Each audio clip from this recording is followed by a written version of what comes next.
Hey everyone नमस्कार जय जगन्नाथ केमती अच्छा आपण मैंने आशा करछि समस्ते भलरे थिबे खुशी थिबे। मु तो भाबुथिली पुराणा घरर आउ मिनी ब्लॉग किछि भी नाही किंतु 2-3टा खंडे ब्लॉग अछि। मु आज सबू एडिट कर देछि गोटे गोटे पकेइबी। सकाळु एठी मुडे चा बने की पीदेली सकाळु तो चा न पिले हबो नै। तापरे मु पळैथिली बारीकी फूल तोळिया पई। आज मु सबू प्रकार फूल मु पाइछि माने धळा मंदार नाली मंदार टगर थोपा टगर कनियरी बड़ गोलापी मंदार भी मु पाइछि सेटा बहुत रेयर मिले तो ताकू भी मु आज पाइछि। चंदन कलर मंदारटा तो प्राय ही मिली जाए जिते लेट रे भी आपण फूल तोलिया को जानतु सेही मंदारटा मिली जाए कहीं सेटा बहुत फुटे। आउ खाली मिलानी कहले मल्ली फूलटा दीटा छोट छोट गछ अच्छी मल्लीर तो प्राय मिलेनी।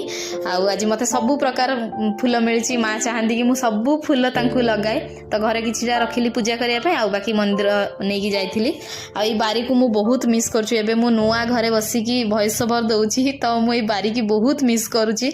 एठी आमे रेडी हो जाइथिलु तारिणी जीवापाई। मु जाजपुर रहिली पाखापाखी 5.5 वर्ष 6 वर्ष किंतु मु दिने भी तारिणी जाई नथली। माँ को डोरी मते लगी नथला। ओइठी मु दीदी को नेकी जाउची मोर बहुत इच्छा थिला तांको मु तारिणी आ पूरी नेकी जीबी बोली लास्ट टाइम किंतु पूरी जीवा पई से मना कले तांकर फैमिली अछि से छाड़ी की जाई परिबिनी कहिले तो तारिणी आमे नेकी जाउछु।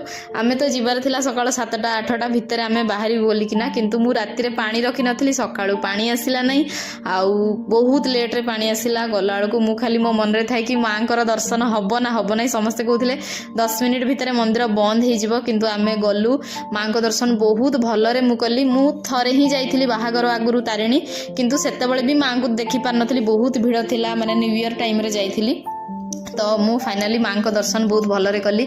अबड़ा खाइबार इच्छा थिला किंतु सरी जाइथिला भोग आ मिलला नै तो बाहर गोटे बिना प्याज रसुण रो दुकान थिला सेठी आमे लंच करिकी 4टा बेले आमे फेरी आस्थिलु।